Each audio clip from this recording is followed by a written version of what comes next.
Welcome to Introductory Botany. What is botany? Botany is the science of plants, and botanists study the life cycle of plants in great detail. Every herbalist should know at least a little bit of botany, especially if they're planning to grow their own herbs. Now, let's suppose that you couldn't grow your own herbs for some reason, whether you lacked the space or the money to purchase any. Let's suppose you had to rely on foraging for wild herbs. Would you know which ones to pick?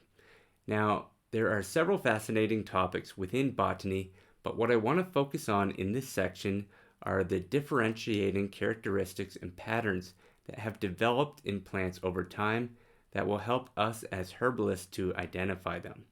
And this overlaps with another field of study called taxonomy, which is the classification of living organisms. So let's jump right into it.